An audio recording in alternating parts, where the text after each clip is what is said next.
Antse, wapastem tsikasun, White Horse here. So we're going to continue on with our 13 moon teachings with the next moon, which is February.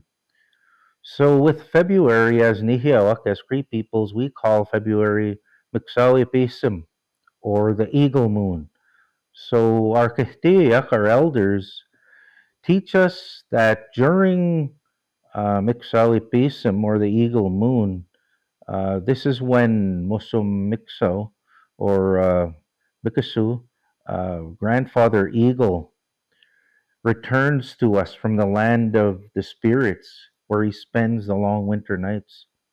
So we're taught that it's also a time of love and rebirth uh, for eagles, as it's their mating season.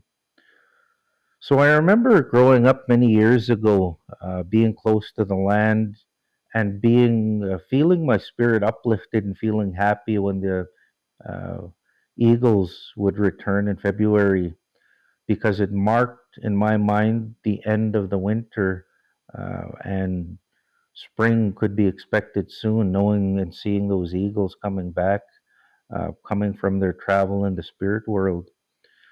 There were times when I was younger when it wasn't unusual to see anywhere from 20 to 40 eagles all gathered in one spot when they did return during their mating season.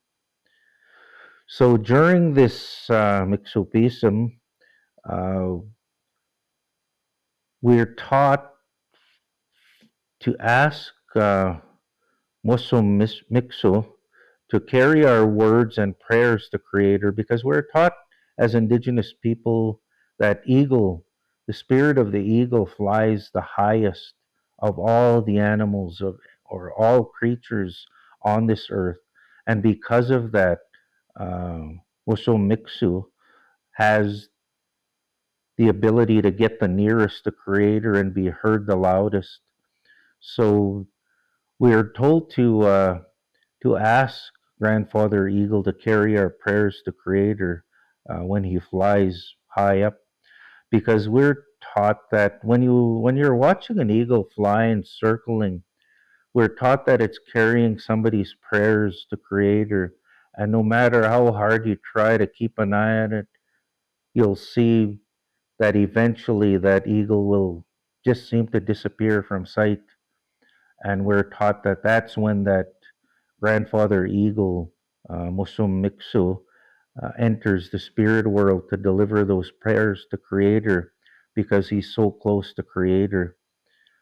So this is a very special moon for us.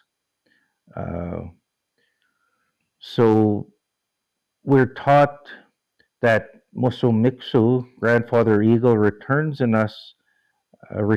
to us in February, uh, when his strength is the highest, and that if we have good intentions in our prayers, when we ask, he'll deliver those prayers for us directly to Creator.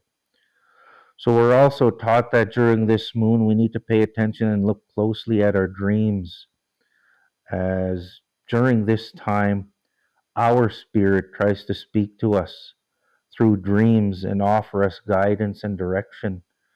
So in past years, people would often fast during Mixopism, and they would fast during that to sort of get a stronger connection and get a clearer direction from their spirit, because their inner spirit is trying to speak with them at this time, we were taught.